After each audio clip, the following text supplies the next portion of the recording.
மதுரையில் சிக்கந்தரும் முருகனும் ஒன்றாகத்தான் இருந்தார்கள் என்றும் பதற்றத்தை ஏற்படுத்தாமல் தீபம் ஏற்றிவிட்டால் எந்த பிரச்சனையும் வராது என்றும் மதுரை முஸ்லிம் மக்கள் சங்கம் சார்பாக பஷீர் அகமது தெரிவித்துள்ளார். தீபத்தூணில் நீதிமன்ற உத்தரவுப்படி தீபம் ஏற்றுவதற்கான நடவடிக்கைகளை எடுக்க வலியுறுத்தி பாரதிய ஃபார்வர்ட் பிளாக் கட்சி, மூவேந்தர் முன்னேற்ற கழகம், மதுரை வடக்கு வட்டம் நாடார் உறவின் முறையினர், மதுரை முஸ்லிம் மக்கள் சங்கம் உள்ளிட்டோர் மாவட்ட ஆட்சியர் அலுவலகத்தில் மனு அளித்தனர். ஒரு நாள் இல்ல 2 தடவை ஜட்ஜ்மெண்ட் கொடுத்ததை நீங்க திருப்பி போஸ்ட்போன் பண்ணீங்கன்னா பதட்டத்தை தான் உருவாக்குறீங்க.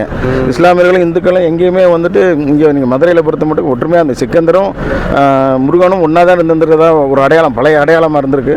விட்டு கொடுத்து இடம் கொடுத்தாங்களா எப்படிங்கிறது நமக்கு தெரியல. அது எல்லாமே இவ்வளோ தூரம் பண்ணதையும் நீங்கள் பதட்டம் இல்லாமல் அதை தீபம் ஏற்றி விட்டுட்டா பிரச்சனை இல்லாமல் போயிருமே எல்லாருக்குமே.